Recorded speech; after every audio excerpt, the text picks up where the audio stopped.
হরো দ্বিজবর ইগ ধর্ম পালো বন্দে জগৎপ্রিয় করো করুণাবতারো নমস্ত্রী কাল সত্যায় জগন্নাথ সুতায় চ সবিত্রায় সপুত্রায় সকলাত্রায় তে নমঃ।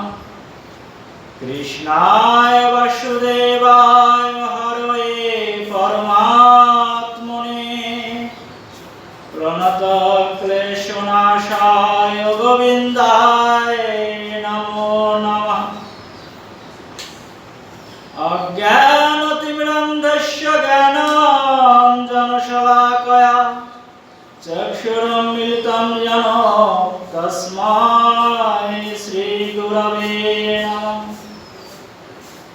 वाञ्छाकल्पतरुभ्यश्च कृपासिन्धुभ्येव च पतितानां पावनेभ्यो वैष्णवेभ्यो नमो नमः। श्रीरूप सनातन भट्ट रघुनाथ श्रीजीव गोपाल भट्ट दास रघुनाथ एक গোসাই করি চরণ বন্দন যা হইতে বিঘ্ন নাশ অভীষ্ট পূরণ।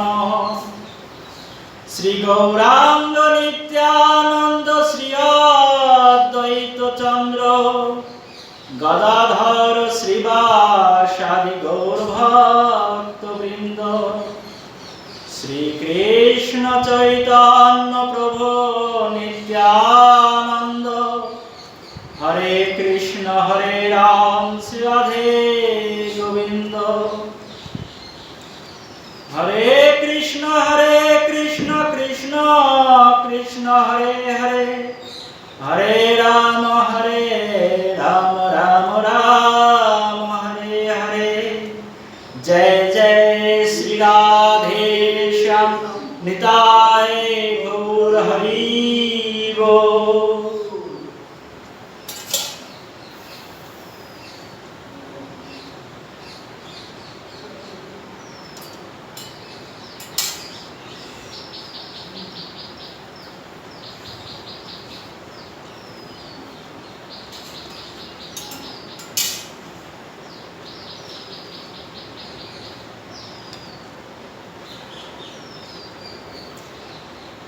श्री श्री वृंदावन बिहारी लाल की, श्री श्री वृंदावन धाम की, भागवत निवास की, श्री श्री सिद्ध पंडित बाबा महाराज की, स्वामित गौर भक्त वृंद की जय जय। श्री राधे श्याम निताय गौर हरि बोल।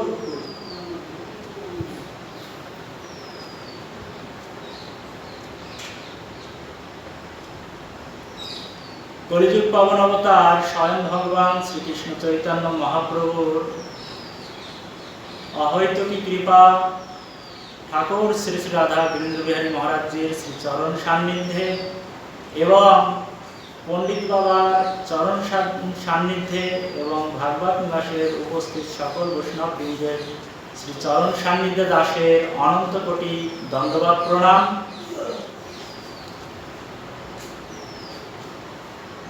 গতকাল পর্যন্ত মহাপ্রভু সনাতন গোস্বামী তাদের কাছে সেই ব্রজেন্দ্র নন্দনের মাধুর্য ঐশ্বর্যের যে মহিমা লীলাদি তা বর্ণন করেছিলেন।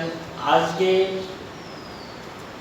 ভগবান শ্রীকৃষ্ণ চৈতন্য মহাপ্রভু সনাতন গোস্বামী তাদের কাছে সেই ব্রজেন্দ্র নন্দনের যে ভক্তি তত্ত্ব এবং কি মাধ্যমে সেই ব্রজেন্দ্র নন্দনের সেই মাধুর্য আদি এই কলিযুগের জীব তথা ভক্তগণ সমস্ত সৃষ্টি সেই মাধুর্যের কৃপা পেয়ে থাকেন বা পান, তার সেই ভক্তির মাধ্যমটা আজ আলোচনা করছেন।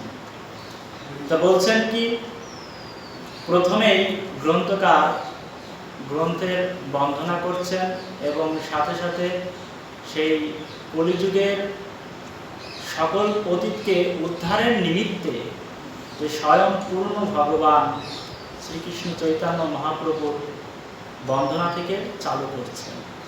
তো বলছেন, বন্দে শ্রীকৃষ্ণ চৈতন্য দেব তম করুণার্ণবম কলাবপ্যোতি গূঢ়য়ম ভক্তিরেণ প্রকাশিতা। বলছেন যে অতি গূঢ় হইতেও যে অতি গূঢ় সেই ভক্তির কথা বলছেন, যে ভক্তি অতি গূঢ় ভগবানের সেই কৃপার মাধুর্য। তো বলছেন সেই ভক্তি অতি গূঢ় বস্তু, সেই গূঢ় বস্তুকে কলিযুগে যিনি প্রকাশ করিয়াছেন এবং প্রকাশ করিবার জন্য যিনি তার এই দয়ার সাগর অর্থাৎ ভগবান শ্রীকৃষ্ণ চৈতন্য মহাপ্রভুকে দয়ার সাগরের সাথে তুলনা করছেন, তো তিনি যে সেই ভক্তিকে সমস্ত জীব সৃষ্টির মধ্যে তা প্রদান করতে এসেছেন, সেই চৈতন্যদেবকে আমি বন্দনা করি। তো এখন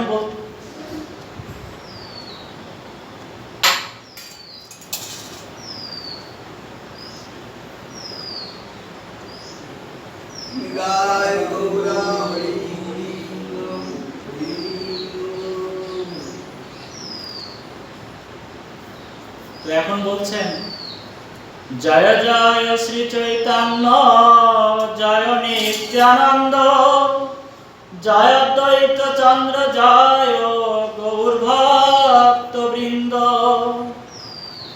এই তো কহিল সম্বন্ধ তত্ত্বের অবিচার, সর্বশাস্ত্রে উপদেশে কৃষ্ণ এক সার। তা বলছেন যে এই তো কহিল, অর্থাৎ এই যে পূর্ব পরিচ্ছেদে অর্থাৎ পূর্ব লীলাতে আমরা যা শ্রবণ করেছিলাম যে ভগবানের ঐশ্বর্য মাধুর্য যে লীলা, সেই লীলা আদির বর্ণনের পর এবার এই সম্বন্ধ তত্ত্ব, সেই সম্বন্ধ তত্ত্ব সম্পর্কে এখন মহাপ্রভু সনাতন গোস্বামী তাদের কাছে বলছেন যে সম্বন্ধ তত্ত্ব আদি বিষয়বস্তু। তা বলছেন যে এই সম্বন্ধ তত্ত্ব হচ্ছে কি, যে সমস্ত শাস্ত্রের একমাত্র প্রতিপাদ্য বিষয় শ্রীকৃষ্ণই সম্বন্ধ তত্ত্ব।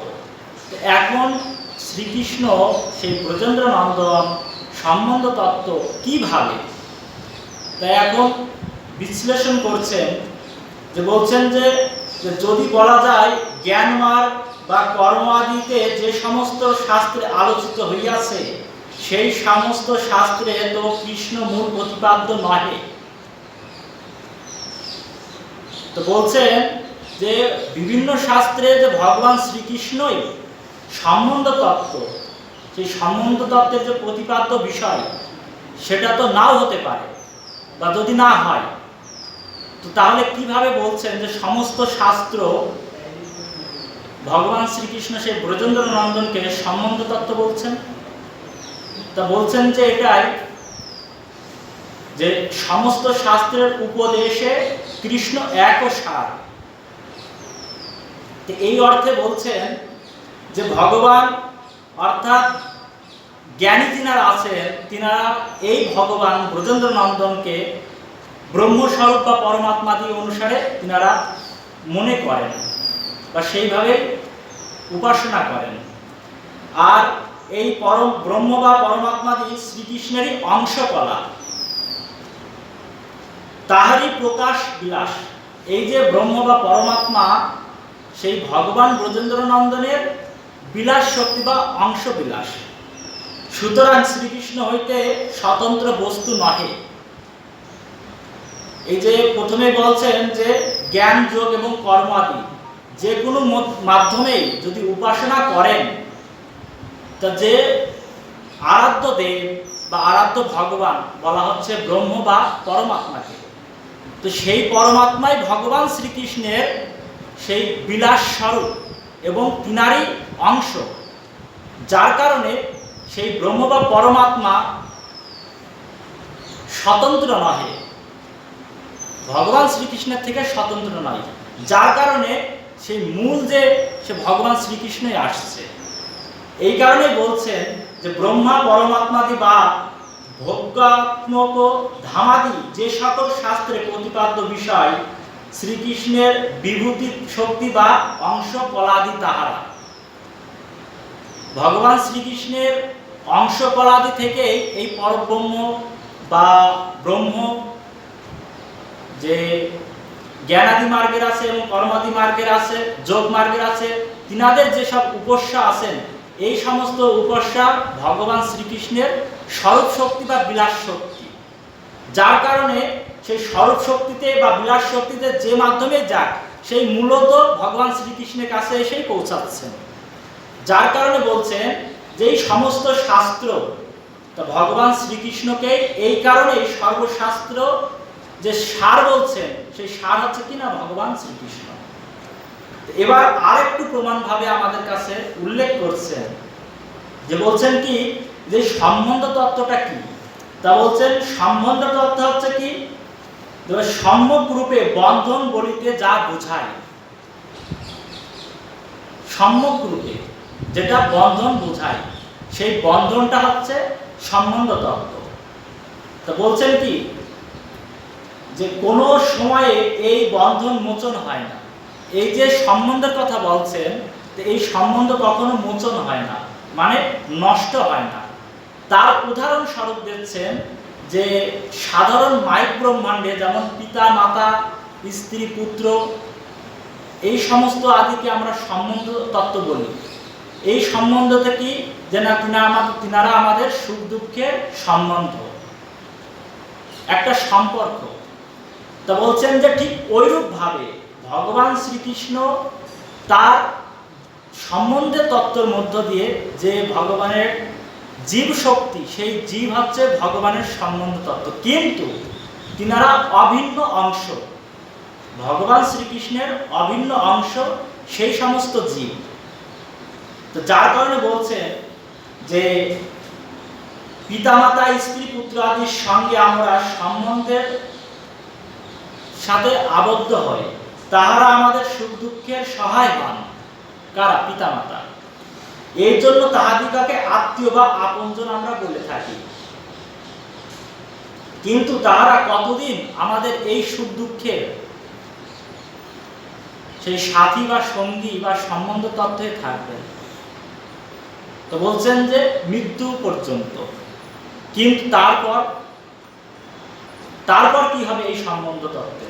তা বলছেন যে যার সাথে সম্বন্ধ করলে এই জীবের যে ভোগাদি যে ভোগ্য যে বস্তু আদি, সেই মাইক ভোগ্য আদি বস্তুর যে ত্রিতাপ যন্ত্রণা, সেই যন্ত্রণা থেকেও যিনি ত্রাণ দিতে পারেন, শান্তি দিতে পারেন, তো সেই ব্যক্তির সাথে বা সেই বস্তুর সাথে আমাদের সম্বন্ধ করতে হবে। তা সেই সম্বন্ধ কে না ভগবান শ্রীকৃষ্ণ, এইটাই সর্বশাস্ত্রে উপদেশ করছেন। তা বলছেন যে একমাত্র শ্রীকৃষ্ণই তিনি পারেন যে জীবের অর্থাৎ কারোর সঙ্গে সম্বন্ধ, শ্রীকৃষ্ণের যে সম্বন্ধ আদি সেই সম্বন্ধ একমাত্র সুখ দুঃখ থেকে এবং জীবের যে ত্রিতাপ জ্বালা মায়ার বশীভূত হয়ে জীবকে বিভিন্নভাবে এই মায়া তাকে দুঃখ কষ্টের মধ্যে অতিবাহিত করছেন, তার থেকে ত্রাণের জন্য এমন একজনের সাথে সম্বন্ধ করতে হবে যে সম্বন্ধ করলে যে সে সুখ দুঃখে থাকবেন এবং এখন পর্যন্ত অর্থাৎ মৃত্যু পর্যন্ত না, অনাদিকাল থেকে অনন্তকাল পর্যন্ত তিনি সবসময় আমাদের সঙ্গে আত্মীয়ের মতো সম্বন্ধ তত্ত্ব হিসাবে থাকবেন। যার কারণে বলছেন যে এই সম্বন্ধ তত্ত্ব ভগবান শ্রীকৃষ্ণ এবং তার সর্বশাস্ত্রেই সম্মতি দিচ্ছেন। এবার কি বলছেন? এবে কই শুনো বিধের লক্ষণ, যা হইতে পাই কৃষ্ণ কৃষ্ণ প্রেম ধন। এবে অর্থাৎ এই যে আলোচনা চলছে, এই আলোচনার মধ্যে বলছেন যে অভিধেয় হচ্ছে সাধন ভক্তি দ্বারা সেই কৃষ্ণ প্রেম পাওয়া যায়। এই যে বলছেন যে যে যাহা হইতে পায় কৃষ্ণ, কৃষ্ণ প্রেমধন।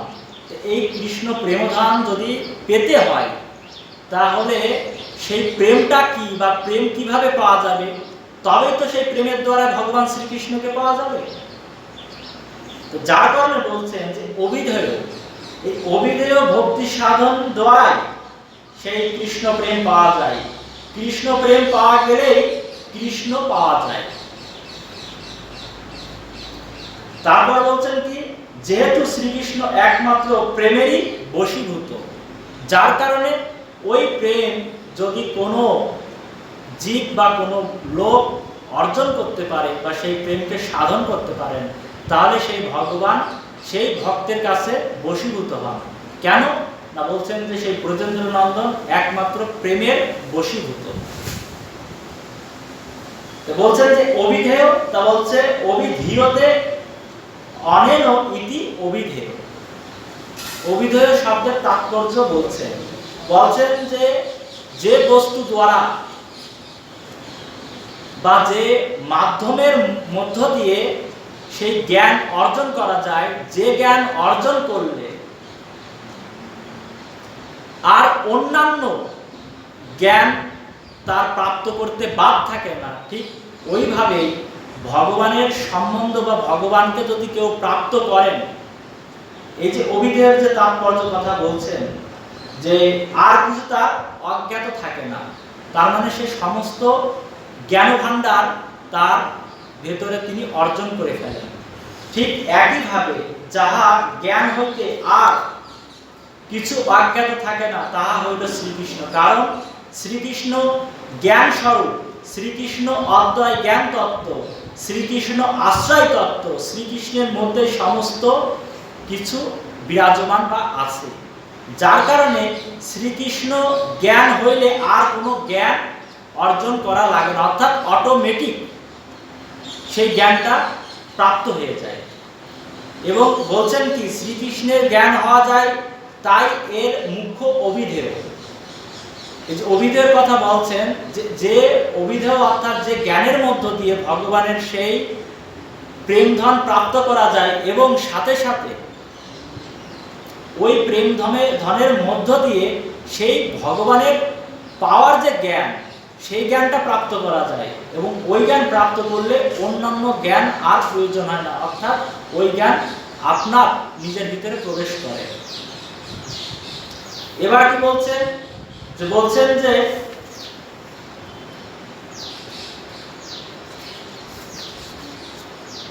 কৃষ্ণ ভক্তি অভিধেয় সর্বশাস্ত্রে কয়, অতএব মুনিগণ করিয়াছে নিশ্চয়। এই যে মুনিগণের কথা বলছেন, অর্থাৎ যিনারা শাস্ত্র বিশারদ, যিনারা ভগবানকে নিখুঁতভাবে উপলব্ধি করেছেন এবং যে পদ্ধতির মধ্য দিয়ে যে প্রেম ধন বা সেই ভগবানের অভিধেয়কে জানা যায়, সেই সব মুনিগণরা তা নিশ্চয় করে বলছেন যে কিভাবে ভগবানের সেই কৃষ্ণ ভক্তি প্রাপ্ত করা যাবে এবং সর্বশাস্ত্রে তা প্রমাণ দিয়েছে। তা বলছেন কি, শ্রীকৃষ্ণের প্রতি যে ভক্তি, শ্রীকৃষ্ণের ভজন, শ্রীকৃষ্ণ ভজন বলতে কি, যে ভগবান শ্রীকৃষ্ণের প্রতি যে ভক্তিটা, ওইটাই হচ্ছে শ্রীকৃষ্ণের ভজনের মূল মানে সিঁড়ি আর কি। এবার কি বলছেন যে জীবের বহির্মুখতা ঘুচাবার জন্য ভক্তির অভিধেয় বা কর্তব্য। এই যে ভক্তির কথা বলছেন যে কৃষ্ণ ভক্তি অভিধেয়, শ্রীকৃষ্ণের প্রতি ভক্তির বস্তুটাই হইল অভিধেয় বা কর্তব্য, অর্থাৎ কৃষ্ণ ভক্তি দ্বারা মায়াবদ্ধ জীব কৃষ্ণ বহির্মুখতা দূর করিতে পারে, শ্রীকৃষ্ণের প্রতি উন্মুখতা জন্মাইতে পারে, তো তাকেই বলছে যে সেই অভিধেয় বা ভক্তির মূল আশ্রয় তত্ত্ব বা ভক্তির সম্বন্ধ তত্ত্ব। সম্বন্ধ বলতে প্রথমে তো বলা হয়েছে বা আলোচনা করা হয়েছে, সম্বন্ধটা হচ্ছে কি, যেমন পিতামাতা পুত্র পরিজন যে আমরা সম্বন্ধটা বলি, ঠিক ওই রকম ভক্তির সাথে যদি সেই সম্বন্ধটা হয়, সেই ভক্তি দিতে পারে ভগবান শ্রীকৃষ্ণের সেই প্রেমধন। যার কারণে বলছে যে অনাদিকাল থেকে যে সমস্ত জীব কৃষ্ণ বিমুখ হয়ে আছেন, সেই সমস্ত বিমুখ জীবকে কৃষ্ণমুখী করার জন্য যে মাধ্যম বা যে প্রক্রিয়া, তা সেই মাধ্যম প্রক্রিয়া হচ্ছে কি, যে নাম হচ্ছে অভিধেয় বা কর্তব্য, সেই অভিধেয় ভক্তির কর্তব্য। যার কারণে বলছেন যে এবার বলছেন কি যে ভক্তি করিতে হইবে কাকে, ভক্তি আমরা কাকে করব। এবারে শাস্ত্র প্রমাণ দিচ্ছেন, বলছে আমরা জানি কোনো একটি গাছের গোড়ায় যদি জল দেওয়া হয় তাহলে কি হয়, সেই গাছের যে বিভিন্ন শাখা প্রশাখা আছে, ফলমূলাদি আছে, তার সমস্ত কিছুই সেই পুষ্টি বা তার যে প্রোটিন, সেই প্রোটিনটা পেতে থাকে। ঠিক অনুরূপভাবে ভগবান শ্রীকৃষ্ণ সমস্ত, এই সমস্ত বলতে যে ব্রহ্ম আছে, পরমাত্মাদি আছে, সেই সমস্ত ফলাদি বা শাখার প্রশাখা আদি, তার মানে ভগবান শ্রীকৃষ্ণের এই গাছের সাথে তুলনা দিয়ে আমাদেরকে বোঝাচ্ছেন, যেমন গাছের গোড়ায় জল ঢাললে তার যে শাখা প্রশাখা আছে, তার সমস্ত শাখা প্রশাখায় সেই জল বা সার তিনারা পেয়ে যান, অর্থাৎ তার যে পুষ্টি প্রোটিন সেটা পেয়ে যান। ঠিক অনুরূপভাবে ভগবানকে যদি উপাসনা করা হয়, অর্থাৎ ভগবান ব্রজেন্দ্র নন্দনকে যদি উপাসনা করা হয়, তাহলে অন্য কোনো ভগবত স্বরূপাদি উপাসনা করা লাগে না। কেন না, তিনারা আপনা প্রসন্ন হয়ে যান। যার কারণে বলছেন যে এই যে প্রাকৃত এবং অপ্রাকৃত জগতে যাহা কিছুই আছে তৎ সমস্ত, অর্থাৎ তার মধ্যেই ভগবান শ্রীকৃষ্ণ বিরাজমান। যিনাকে আমি ভজনা করব, আরাধনা করব, তিনি সাক্ষাৎ স্বরূপে যদি ভগবান শ্রীকৃষ্ণ নাও হন, তথাপিও তিনি শ্রীকৃষ্ণের থেকে আলাদা নয়। কেন না, সমস্ত কিছুর মধ্যে ভগবান শ্রীকৃষ্ণ বিরাজমান হয়ে আছেন। ঠিক ওইরূপ ভাবে কিভাবে না, বলছেন এক গাছের গোড়ায় যদি সার এবং জল দেওয়া হয়, যার ফলে বলছেন যে কি, যে জীবের যে স্বরূপ সম্বন্ধী কর্তব্য বা কৃষ্ণ সেবার যে মূল প্রাপ্য বস্তু, সেই বস্তু জীব অনায়াসে প্রাপ্ত করেন এই ভক্তির মধ্য দিয়ে, নয়তো অন্য কোনো মাধ্যম দিয়ে সেই ভগবানের লীলারস আস্বাদন করা সম্ভব নয়। এবং কি বলছেন, এবার মুনিগণ শাস্ত্রের দৃষ্টান্ত দিচ্ছেন যে কি কি শাস্ত্রে সেই সমস্ত নিশ্চয় করা আছে। শ্রুতির মাতা পৃষ্ঠা দিশতি ভবদারণ ধনম নিধিম যথা মাতুর্বাণ স্মৃত রপি তথাবতি ভগিনী পুরাণাধ্যায়ে বা সহজ ইব হান্তে অনুরাগ অতঃ সত্যং জ্ঞাতং মুনর ভবানেব স্মরণম। তো বলছেন যে এই শ্রুতির মাতা, অর্থাৎ শ্রুতি মাতা বলতে যে বেদ এবং উপনিষদের রূপকে মাতা বলছেন, এবং বেদ এবং উপনিষদ এই সমস্ত শাস্ত্রেও বলিয়া শ্রুতিকে মাতা বলা হচ্ছেন। শ্রুতিকে যে মাতা বলা হচ্ছেন কি কারণে না, বলছেন যে বেদ আর উপনিষদ যে রূপ তাকে মাতা বলা হচ্ছে।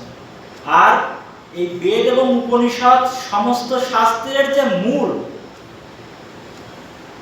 এর কারণে শ্রুতিকে বলছেন কি না মাতা।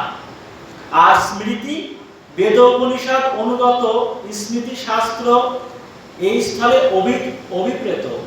তো বলছেন যে শ্রীমদ্ ভাগবত গীতা, এই যে বোঝানোর জন্য যে বেদ এবং উপনিষদ ইনারা হচ্ছে বলছেন কি যে না মাতা স্বরূপ, আর যে শ্রুতি আর স্মৃতি, স্মৃতি হচ্ছে ধর্মগ্রন্থ অর্থাৎ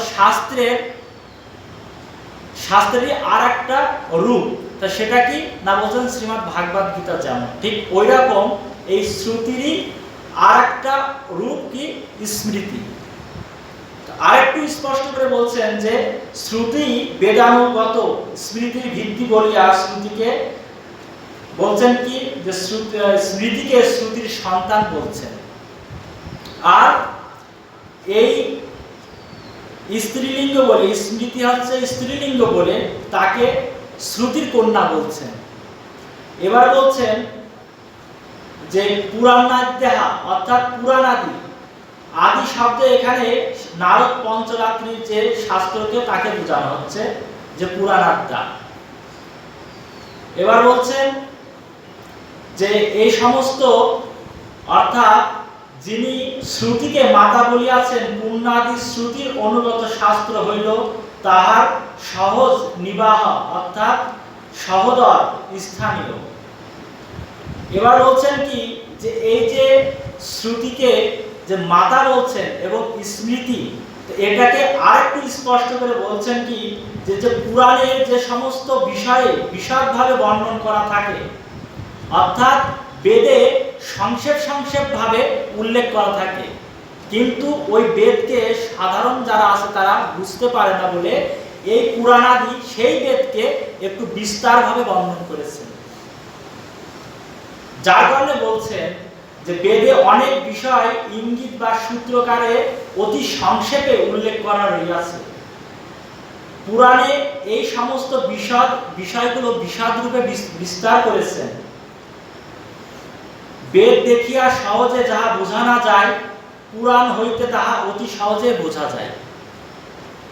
বেদ থেকে যে সমস্ত বিষয়াদি বোঝা না যায় তা পুরাণ থেকে বোঝা যায় সহজে। যার ফলে এই যে এখানে যে বলছেন যে নারদ পঞ্চরাত্রি শাস্ত্র বেদার্থ প্রতিপাদক বলিয়া শ্রুতি বা বেদেরই অনুগত শ্রুতির পুত্র স্থানীয়।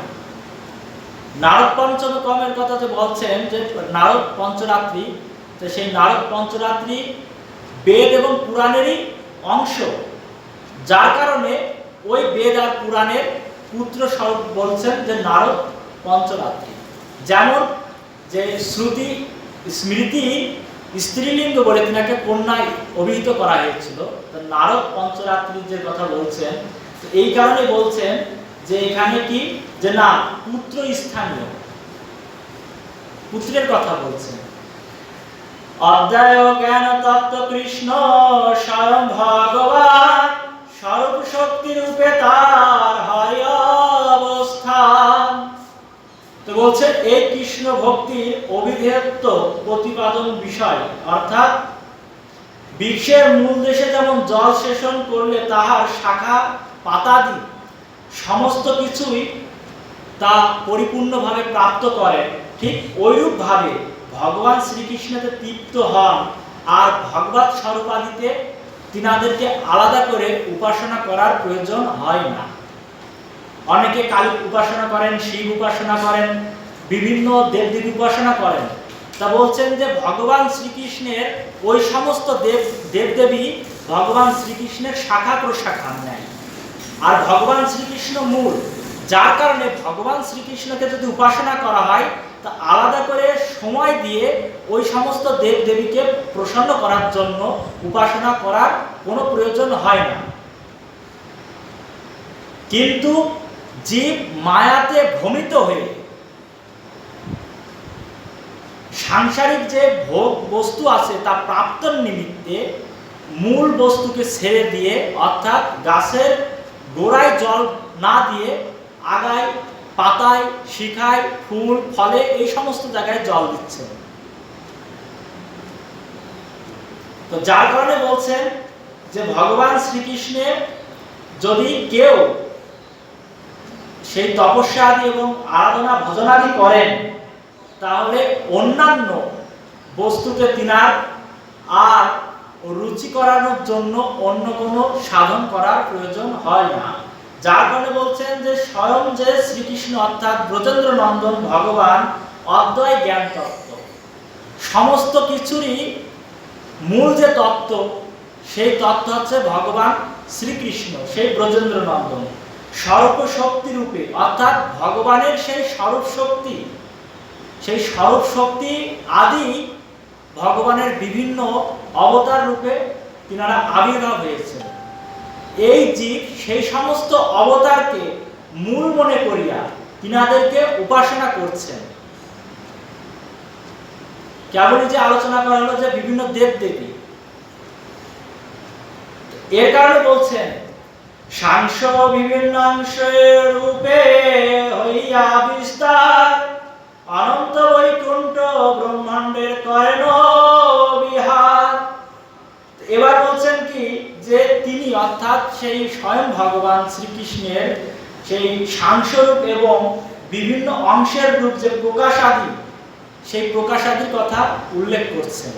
তো বলছেন কি যে আত্মপ্রকাশ করিয়া অনন্ত কোটি ব্রহ্মাণ্ড ও অনন্ত কোটি প্রাকৃত ব্রহ্মাণ্ডে বিহার করেন। সে ভগবান শ্রীকৃষ্ণের যে ভাগবত স্বরূপাদি আছেন তা অনন্ত কোটি ব্রহ্মাণ্ডে প্রাকৃত এবং অপ্রাকৃত।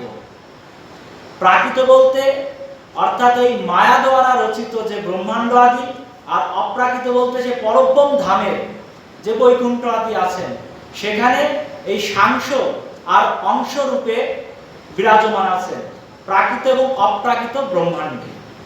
যার কারণে বলছেন যে এই সমস্ত ব্রহ্মাণ্ডে বিহার করছেন কে না সেই স্বয়ং ভগবান শ্রীকৃষ্ণ। এই স্থলে বৈকুণ্ঠ শব্দ যে ভগবানের বিভিন্ন স্বরূপের ধামকে বোঝানো হচ্ছে। এই যে বৈকুণ্ঠের কথা বলছেন তা ভগবানের বিভিন্ন স্বরূপের ধাম অর্থাৎ পরব্রহ্ম ধামের যে সমস্ত বৈকুণ্ঠ আদি আছেন সেই পরব্রহ্ম ধামের আলাদা আলাদা স্থানকে ব্রহ্মাণ্ডকে বৈকুণ্ঠ বলা হচ্ছে এবং সেই ব্রহ্মাণ্ডে একইভাবে ভগবানের এই সমস্ত শক্তি অর্থাৎ ভগবত স্বরূপাদি বিহার করছেন এবং বিরাজমান আছেন। সেই সমস্ত ধামকেই বোঝানো হচ্ছে। তাহার সাংসগণ বৈকুণ্ঠে অবস্থান করেন। এই যে ভগবান যে মূল ব্রজেন্দ্র নন্দন তিনার যে সাংস্বরূপের কথা বলছেন ওই সমস্ত অর্থাৎ পরব্রহ্ম ধামে তিনারা বিরাজমান করেন। আর এই ভিন্ন অংশ জীবের মধ্যে তিনারা নিত্য যুক্ত হয়ে থাকেন। এই সাংস আর অংশের কথা বলছেন। সাংস অর্থাৎ ভগবানের ভগবত স্বরূপাদি, আর সাংস অংশ হচ্ছে কি যে ভগবানের অভিন্ন যে রূপ সে হচ্ছে জীব, ভগবানের অভিন্ন শক্তি বা অভিন্ন রূপ। এই জীবের মধ্যে তা নিত্যযুক্ত অর্থাৎ তাহারা পার্শ্বদ রূপে বৈকুণ্ঠে এবং যাহারা মায়াবদ্ধ তাহারা প্রাকৃত ব্রহ্মাণ্ডে বাস করেন। এই যে দুই তত্ত্বের কথা বলছেন এই দুই তত্ত্ব যিনারা অপ্রাকৃত তিনারা